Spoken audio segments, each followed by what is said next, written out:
Hello, everybody. Welcome to the show. It is Saturday, April 20th. Oh, my goodness. We're already saying 20th April. Welcome to the show. Tell everybody that we are live. Today, we have an exciting conversation, discussion. This conversation affects you in one way or another if you work, if you have a job outside of Zambia or away from home, so to speak. We do thank you for joining us, and we hope that you are having a wonderful Saturday wherever you're joining us from. It's raining where I am, so it's pretty dark outside. Follow us on social media, ZBTR TV on YouTube, and Zambia Blog Talk Radio on Facebook, and ZBTR on X, or what were they calling it before, Twitter or something like that. Okay, welcome. Today, I have some exciting people that are joining me, and first off, I went and colomoned an amazing lady. Good morning. Ninkolomona lelo, ningobola. Because evotulela ndana bobakadi, so you have to. Hi, Nelly. Hey, Pastor Nathan, how are you? Everybody, welcome Miss Nelly from Insaka Talk Show to ZBTR. It's been a moment. Yeah. It's been a minute since I've been on the show. I just realized that. Wow, yes, a lot has changed. I love the show. I love the show. Thank you for having me. Thank you. We are trying to keep it, keeping up with the times. All right. I want you to take the honors of introducing our guest today and what we're talking about. Awesome. Like Pastor Nathan says, we have a really, really interesting guest on the show today. And this young lady is a mother. She is a community leader. She is someone that has been in the corporate world. So if you've ever thought about being in the corporate world or rising on the ladder, you want to stick around for this show, because I'm about to introduce you to none other than Chisala Mutale. Chisala, welcome to the Insaka Talk Show. Sorry.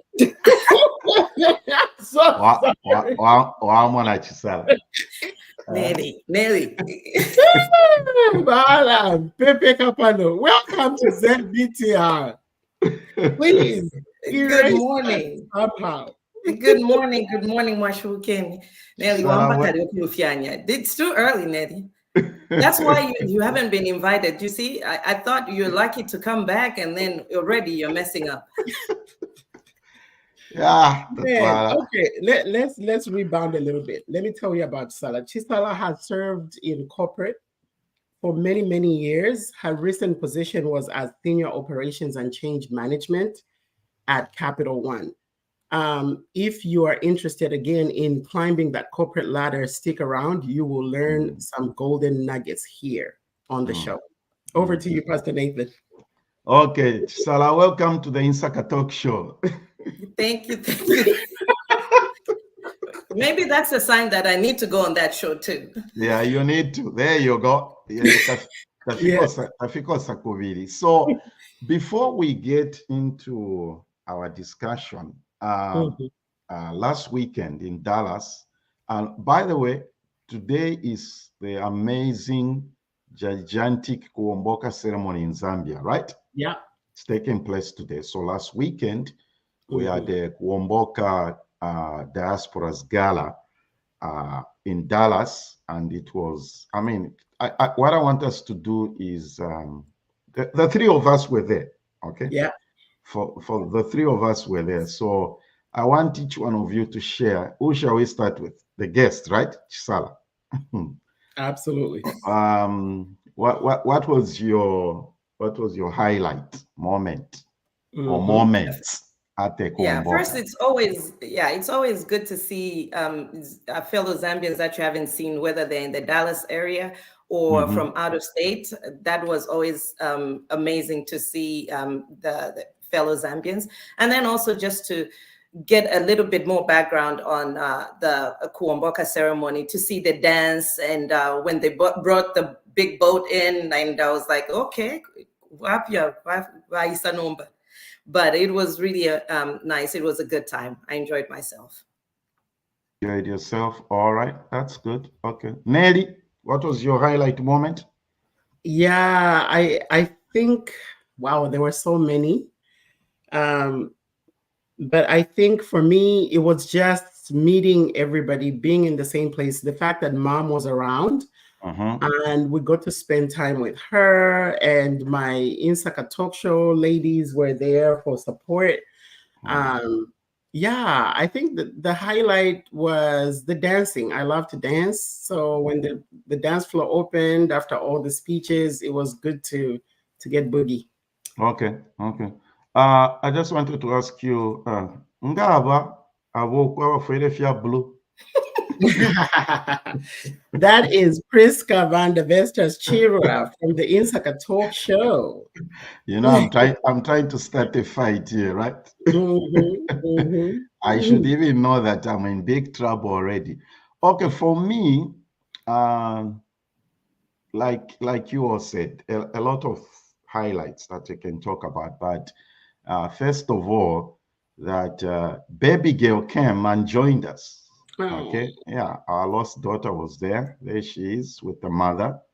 That was exciting. You know, when kids come out and enjoy the moment with you, it's always good. And I was looking for a picture. Which I took with, I'll just say it, with a gentleman. I don't know whether you know the guy, Francis Malam. He was wearing a blue jacket. Yes, he was in my house the day before the Kuomboka. Oh, Francis. Interestingly. You know, the reason I want to talk about Francis is that in the early days of ZBTR, Francis's company was one of the sponsors of the show. Oh. So for me and him to reconnect, I can't even remember, Chisala, the last time I saw Francis. Nice. I mean, it's bad. So Francis and Cha Pimataka from Atlanta, gentlemen, it was good to connect with you. And overall, we had an exciting time. Okay. All right. Now let's get into business. Okay. So Chisala, when was your penetration moment into the corporate world? How would you describe it or explain it?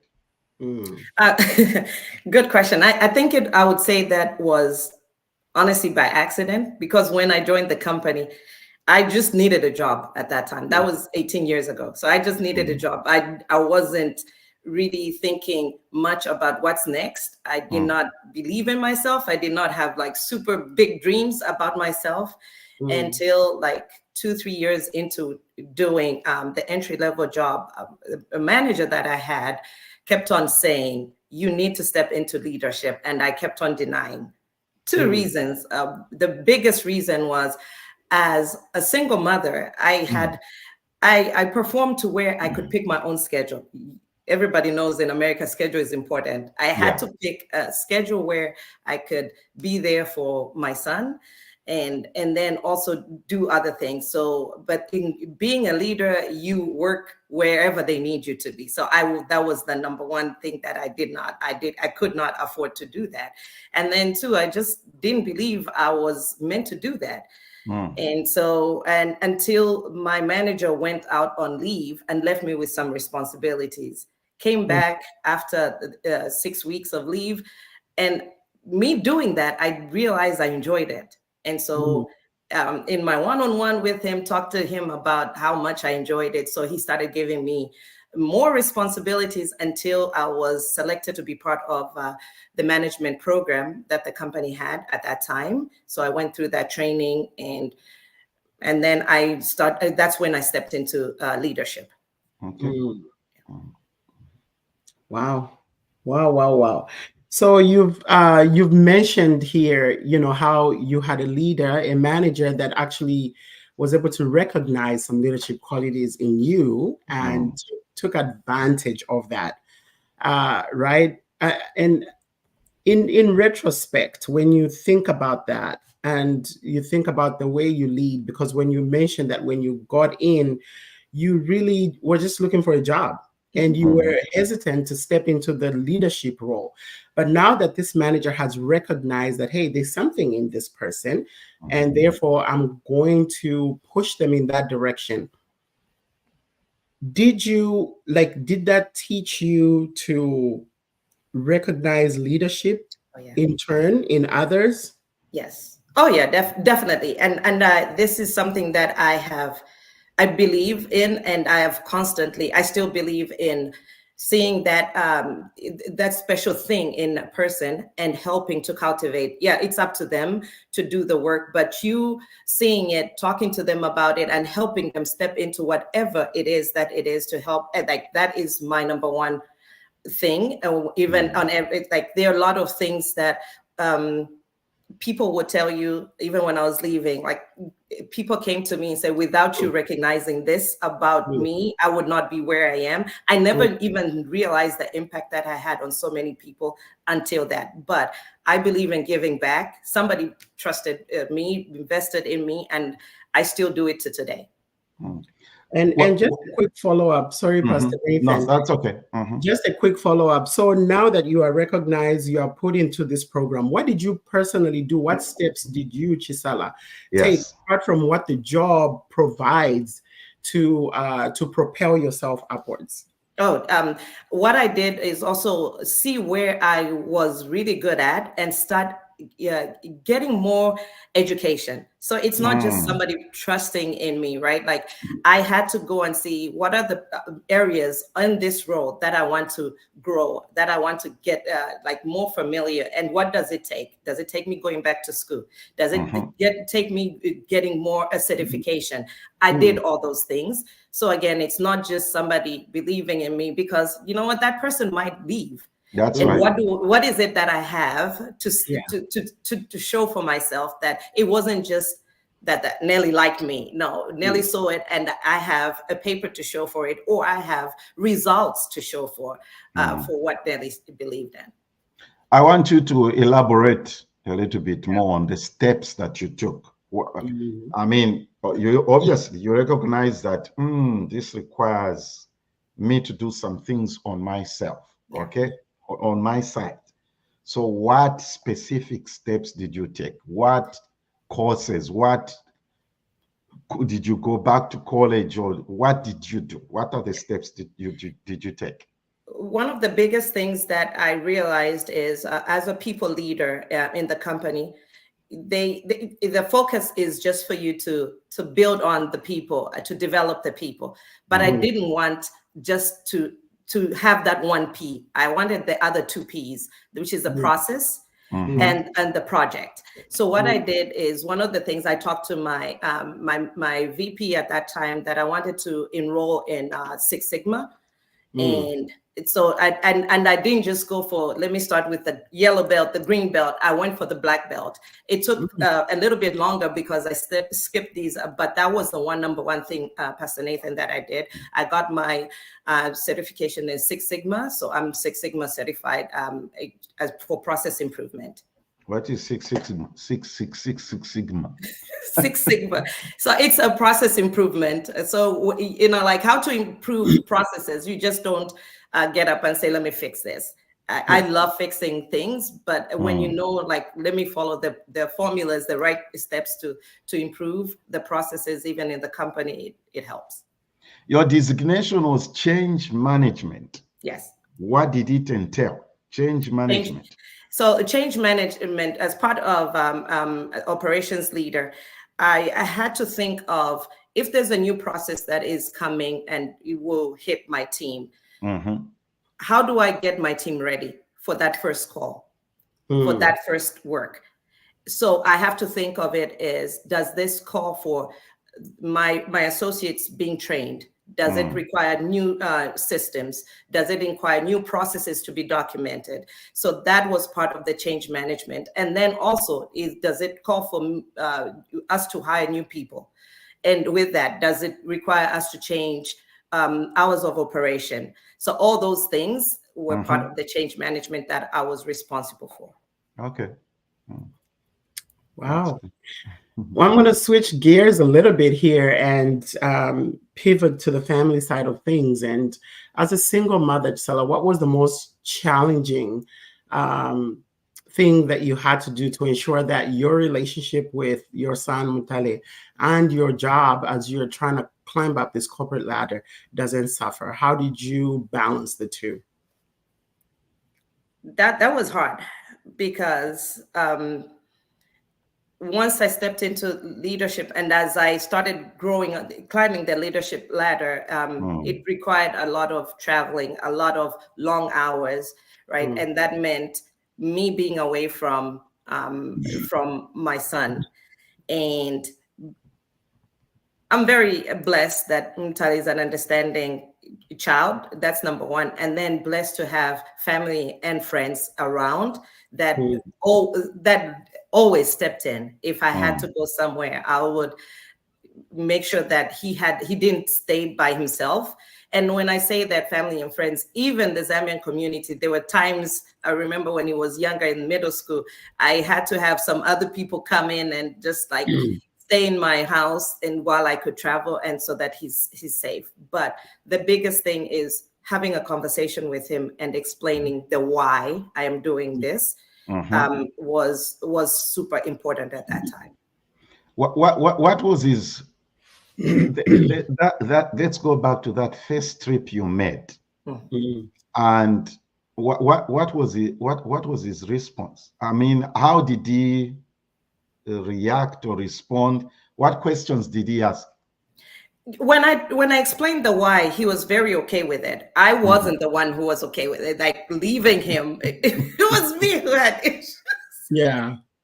It was me. And I kept on calling, I kept on checking on him. And then I realized that was actually now getting to the point where it was irritating him. Like, and then it's like, are you questioning like, you don't trust me? Like, there's nowhere that I'm going, Mom. I'm at home. And you keep checking on me every 5-10 minutes. But it was well, at least you about Nathan for now, right?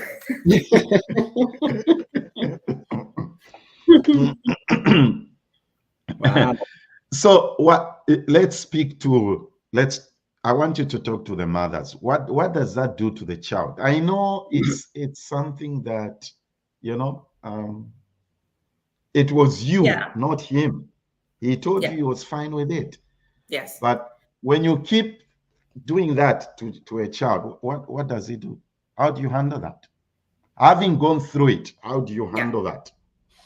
The one thing that I again, like I said, I'm fortunate about, he's very close to my sister, Pam. And so me now leaning on Pam give me those details that instead of going directly to Mutale, it also helped a lot, because I didn't want to lose, and I still don't want to lose that trust. But so I want to make him feel like he is responsible, mature enough, even when he was younger, like, I trust you in this moment.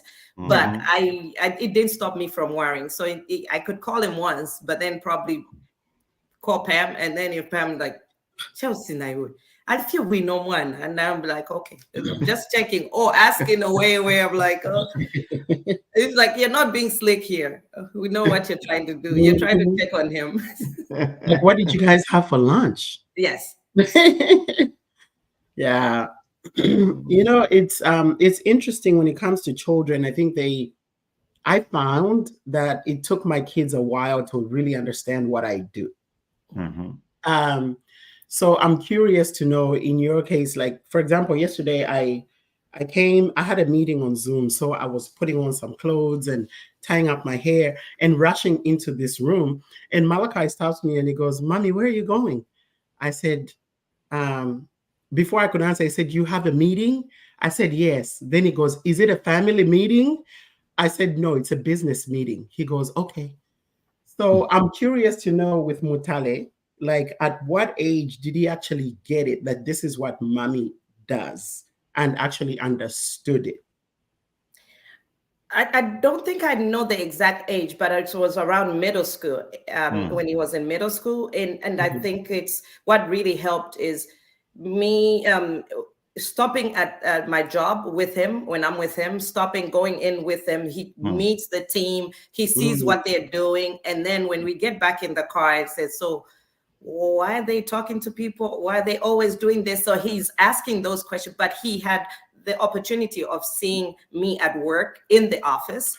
And then also when we went to work from home, he at that time, he already knew. If he sees I'm sitting by my laptop, he knows I'm in a meeting. The only question he would ask is like, "Are you on camera?"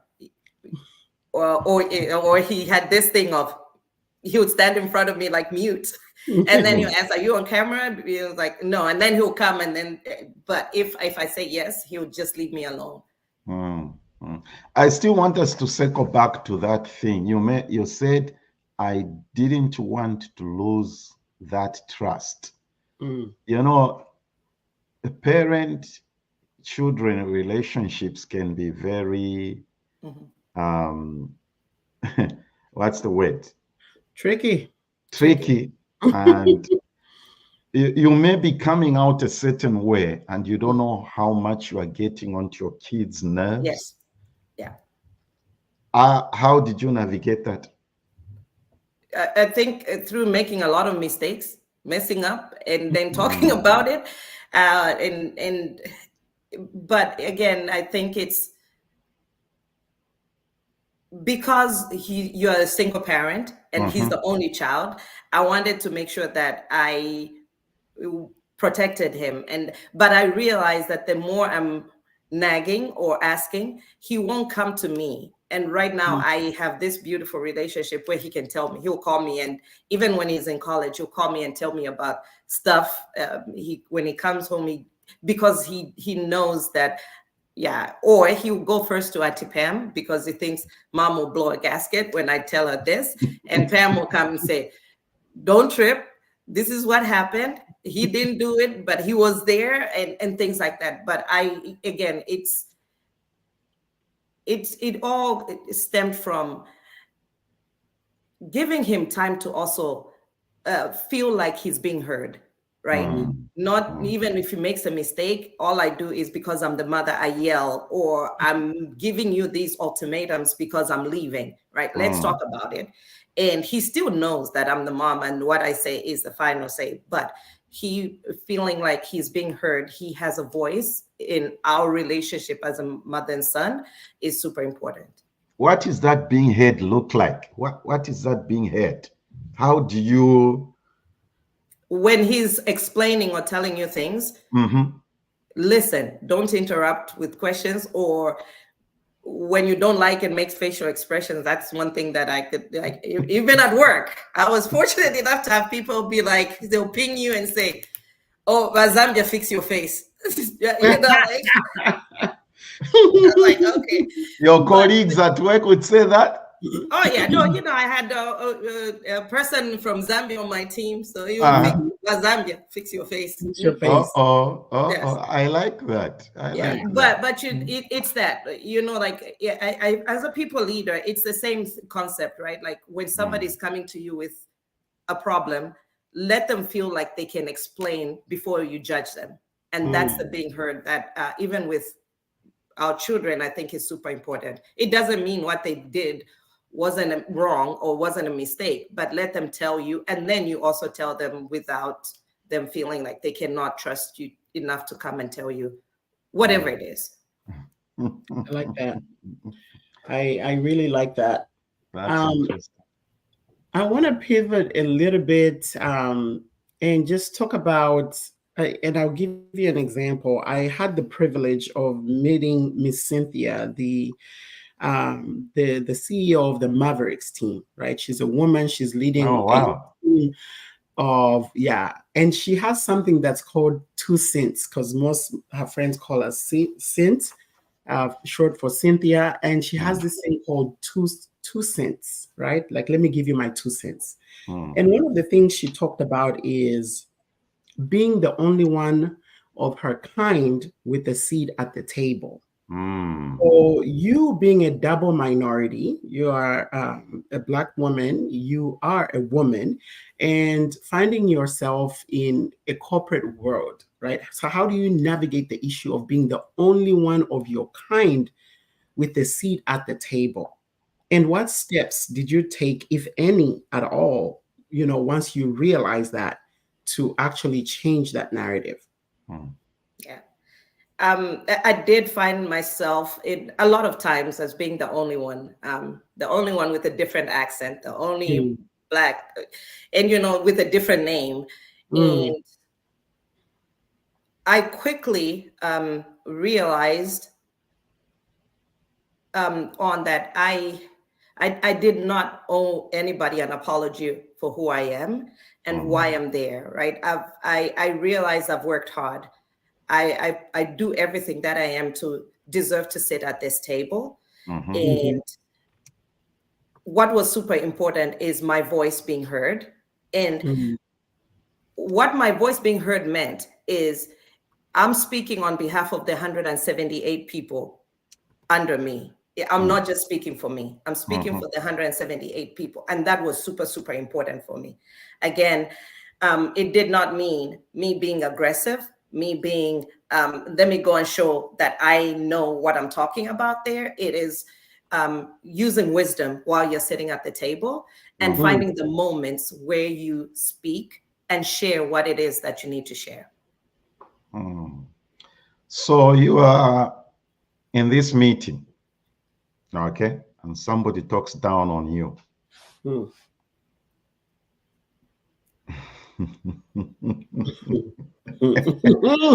Just like, let me take a sip. This question is, everybody watching, this question is based on how I know Chisala.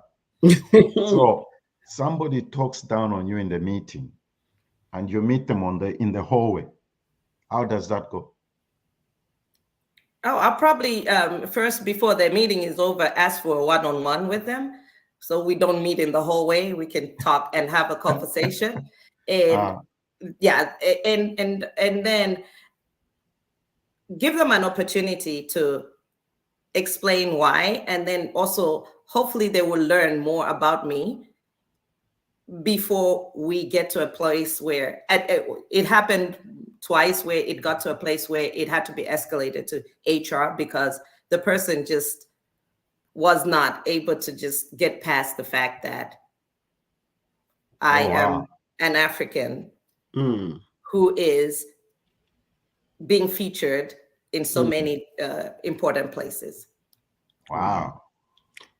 That makes me think about why a lot of our people, and when I say our people, I mean like African American or anybody that's not, Caucasian in the workplace. Most of us suffer from imposter syndrome, Mhm. This imposter syndrome, for those of you that don't know, is the feeling that you get that like you don't deserve to be here, especially when there are not so many of people like you, and you having to deal with that situation that you just explained, where someone makes you or tries to make you feel less than, or tries to question why you're even here in the first place. So that feeling tends to come up one time or another for most of our people. Did you ever have a moment of imposter syndrome, and how did you overcome that? Yeah, in the earlier days, I did. Um, and in talking to my mentor, who was a pastor at my church, about that, right? Like I did. There was a moment where I broke down and said, "This is how I feel."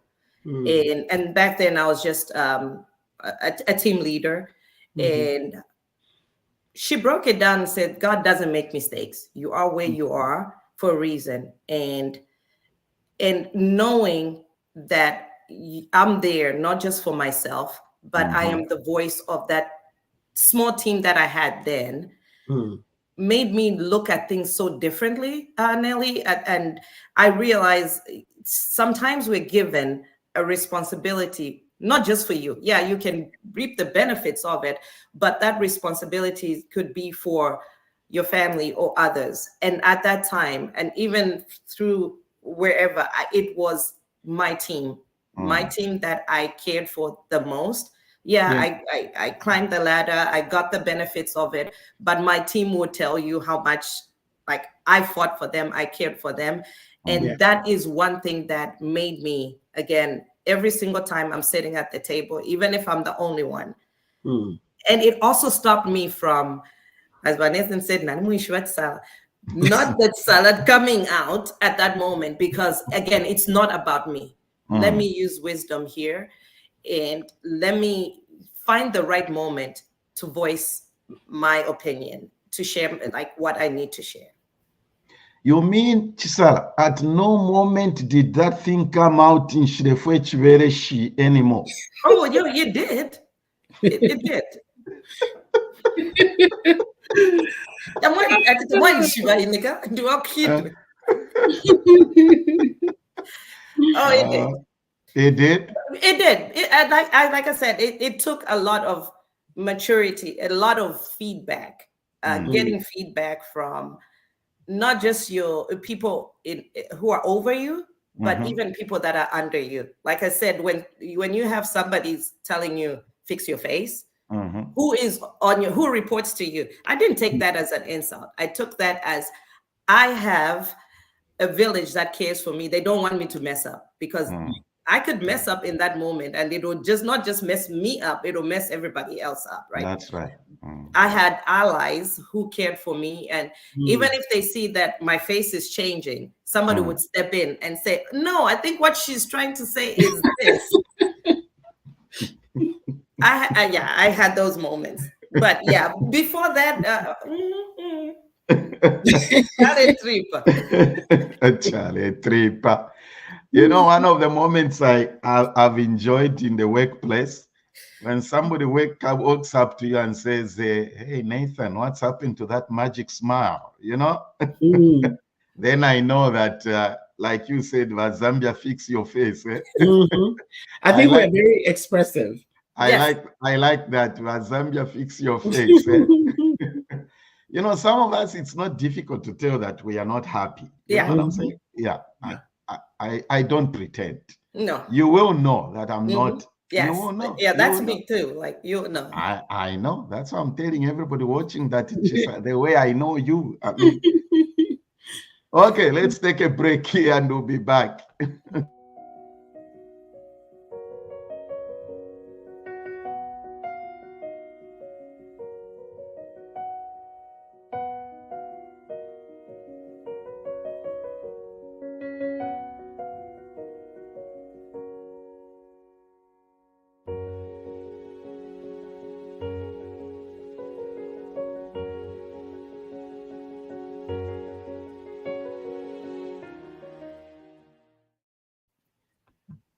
Pastor Mwaka is having a conference next weekend and she's celebrating 20 years of her ministry. I want to encourage all of us in the Dallas Metroplex, please, DFW, let's go there. That's the address.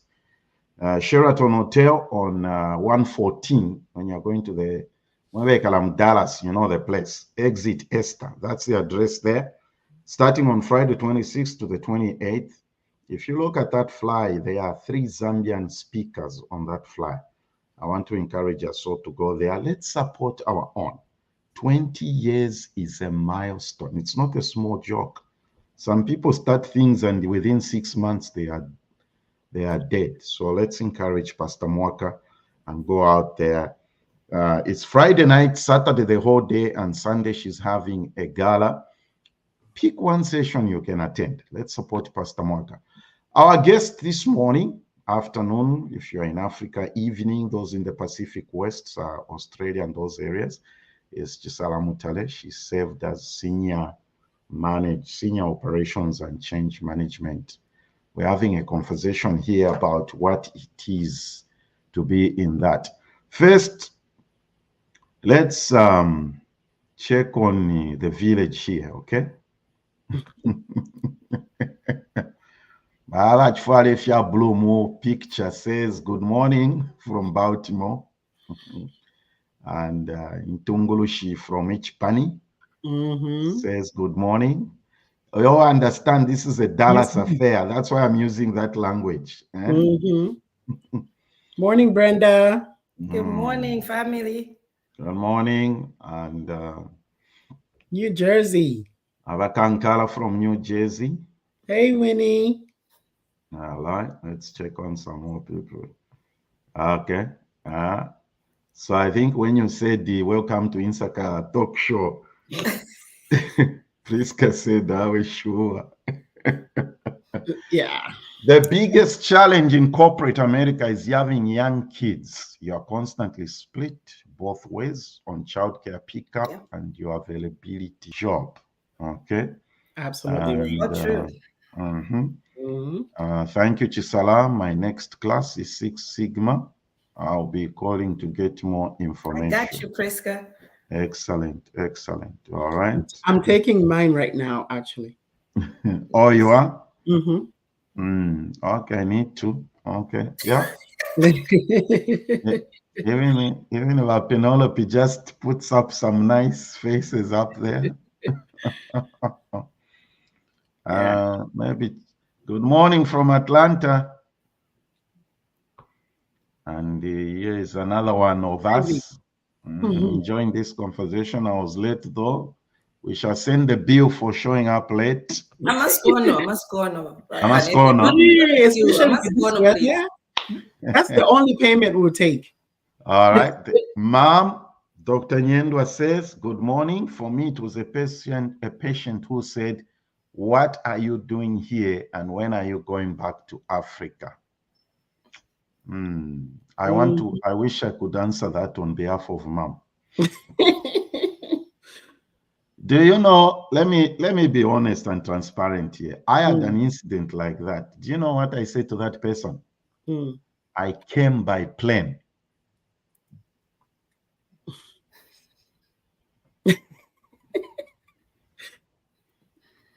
That's the way I responded to something like that. I came by plane. Sharp tirem tushira twatonda.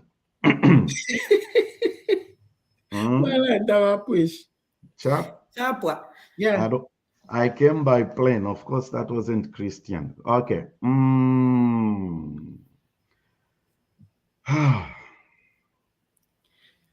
How did you navigate? How did you navigate ensuring, like Brenda said, where's that comment?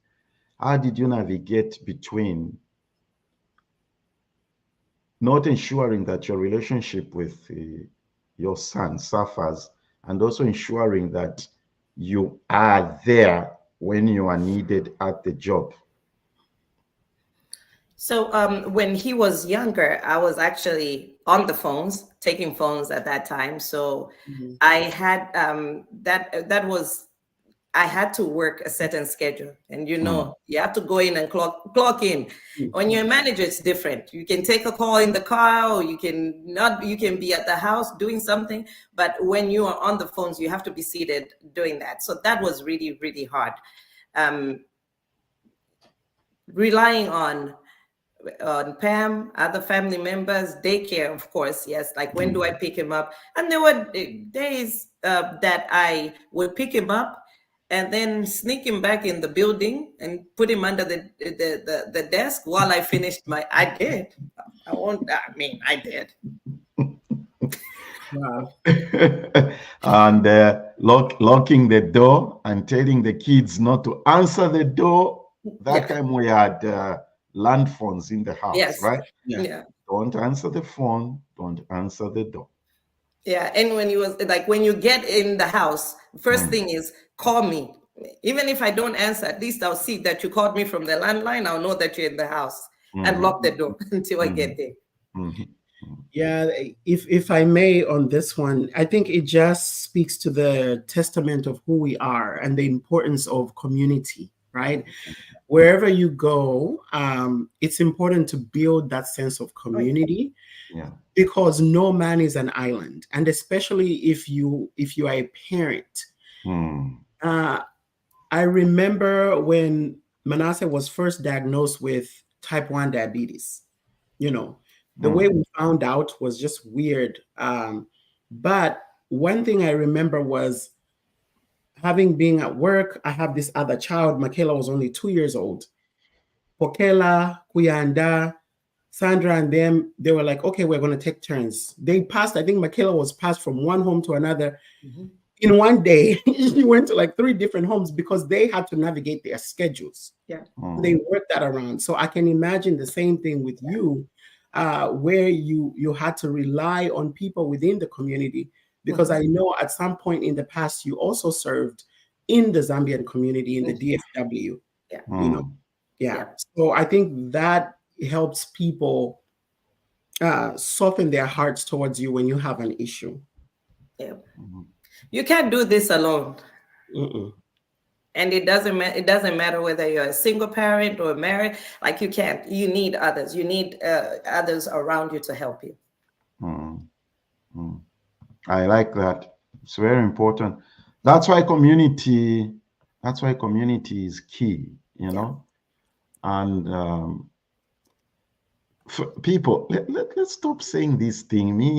I don't want to have anything to do with the Zambian community or Zambian people. It's community is important. God created us that way. We are relational beings. You see, here's the thing. I don't intend to preach here. Most people think that when God said to Adam, it wasn't good for Adam to be alone, it wasn't just the issue of having a wife or companionship. He was trying to say, I've created this person. It's not good for him to be alone. It's very key for us to have to be in the community. And Pastor Nathan, I think that just also extends even for me in corporate America, right? Like, I couldn't have done it by myself. Like, I think I've mentioned this. I had to have mentors and allies, and not just relying on my direct leaders. Like, I was in touch. I still am in touch with people that were my managers, even today. Like they are still speaking in my life. People who were on my team, reporting to the people that were on my team, giving feedback. That was super important. Every quarter I met with the frontline associates to get feedback, to get building that relationships with everybody on your team. Help me be successful in what I did. It's very important. Yeah. I have a follow-up to that, because I hear you mentioned allies, right? And I want to, this is the language, every place, coming from Kopala, there's Kopala language. Texas, there's a way we communicate. Even in the corporate world, there are certain words that are buzzwords, right? So for example, you mentioned allies. There's allyship. If you can just break it down for somebody who's trying to get in here, into the corporate space. there's allyship, there is sponsorship, right? And there's mentorship. So if you can speak to these three for us and just kind of educate our audience, how did you leverage? What are these relationships, and how do you leverage each one of them for your growth? Yeah, like for me, the allies were people that knew what it is that I was doing and supported that cause and would be there. If I say I am having a town hall and I need, Nelly, can you come and speak on this? Because you are my ally, you would drop what you're doing to come and support me in that moment, right? Like, because you do believe in what it is. You might not actually be part of that group, but because you know and you believe, you'll come and do that. And then somebody who is my mentor is somebody that I can go and confide in and say, even just like talk to them about, I have this problem. I don't know how to navigate through this. That my mentor is not going to solve the problem for me, but what my mentor does really, she does an amazing job, is help me through it so that I can answer or find the problem, the solution myself by asking me those questions that I probably haven't even thought about, right? Yeah. Did you think of this? Did you actually do this? What would you do if you thought about it like this way? So those are some of the things that I loved. I still love my mentor even to today. Like, she sends me things, but then to the like sponsors, having somebody who, if you have something, they will come and support you. They will come and be there for you. How do you develop these? How do you identify or develop these relationships? Like having communications and then keeping in touch with people, not just going to people when you need them, right? Like being very intentional. That is, you have to be intentional in building and keeping those relationships. It's not easy, but and if I have to have a standing meeting with my mentors, or if it's allies who I don't communicate, if I have something coming out, how often do I share with them what's happening in my world? Is it like weekly, monthly? So you have to be very, very intentional, and it does require a lot of work because you might have a busy schedule, but in that busy schedule, create those moments for that, and that's part of your own personal development. Yeah, that's really true. Brenda says, community raises our kids. This brings us back to social investment. Exactly. And that's one thing that we don't know in our community, social investment. It's very, very important. Okay. Yeah. Pastor Alan says, we are so far from home. For the most part, the community is our family. Yeah. And they are the relatives that our children know. We need each other thinking. We need each other thinking. You can live without your Zambian community is foolishness. It's Pastor Alan. It's Pastor Alan who said it. It's not me. I agree. 100%. Yes, 100%. Yeah. Until we find ourselves in a fix, then we start looking for Zambians. Okay. Yeah. Yep. Shots fired. Yeah. Shots fired, eh? Okay, Chisala. Here's our final question. Okay, probably. I know. Statistically, Black women are the lowest paid in the business or work environment. Do you feel you were paid your worth in comparison to your peers? No, I wasn't. And I didn't even realize it until I had this leader that came in and had a conversation with me about, we're going to do this and give you this raise. And I was like, why? What did I do? What's going on? And said, because I was looking. She took time to go and look and compare with others who were at my level, and not just in my line of business, but other lines of business, and see where I was. But she did the right thing of bringing me close to, and she was very honest, like, this is not where, but this is where I could at least bring you close to, and it wasn't far off. Yeah, and then the next year I was made whole, but I wasn't, and I didn't even realize that, and that opened me up to also now go back and look at my team and see how, and it was the same. I realized that there were some people who were managers who were getting paid less than a frontline associate that was reporting to them. Wow. Yeah. So you fixed that on behalf of your team members? Oh, yes. Wow. And that's it. That it's back to the thing of you're blessed when you have the person who's going to do right by you, but also do the right by others, right? Because that's the only way you can give back. And I didn't even realize I was just going in and working until I had this leader that said that, like, this is not right. Based off of what you're doing and where you are, your level, you need to be here. And from there, every year when we had to have like an opportunity to look at compensation, we looked at it and we made adjustments, not just for the directs, but everybody who was under me. Excellent.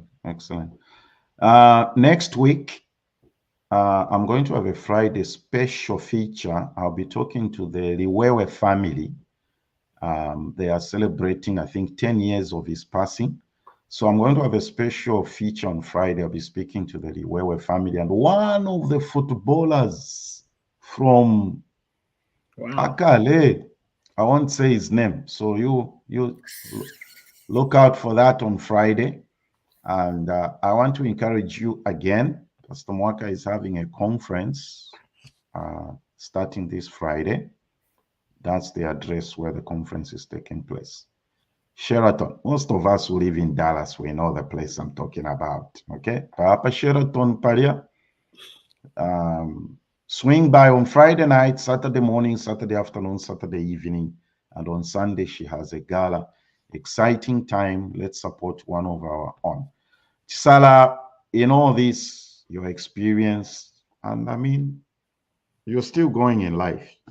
What has been your greatest lesson, and what's your word to somebody watching? Use your voice.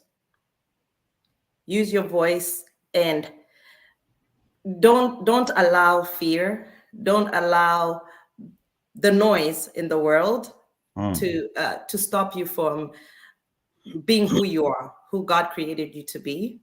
Things will happen. We're human beings. You can make a mistake. You can hit a speed bump. But, in that, use your voice. Don't be scared to use your voice whenever you find yourself at the table where you're the only one.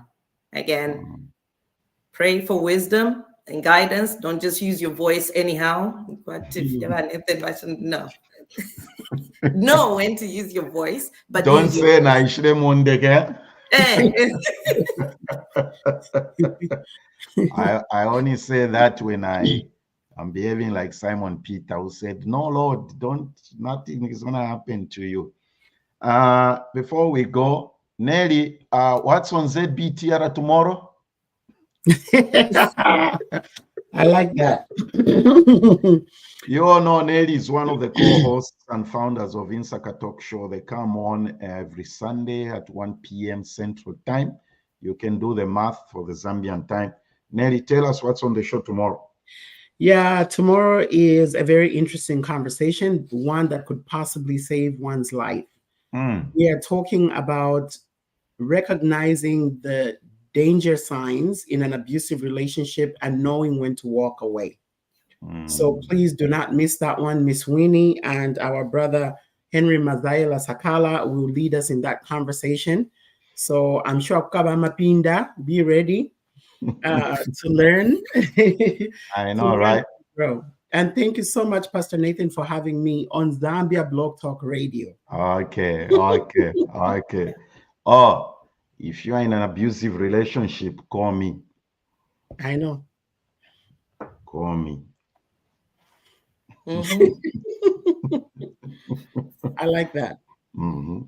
Get in touch with me. Chisala, thank you so much. No, thank you. Thank you for this. It was really a pleasure coming and talking to you and Nelly. It was fun. Mm. And thank you for having me. Yeah. So the young man is in college now, right? Yes. Third year at Colorado State. There you go. Avakusha. Avakusha. Thank you, Nelly. Thank you. Everybody, remember to join me on Friday. I'll be speaking to the Liwewe family. Join Pastor Mwaka the coming weekend for her conference, which is coming up on Friday, Saturday, and Sunday. I'll see you next week.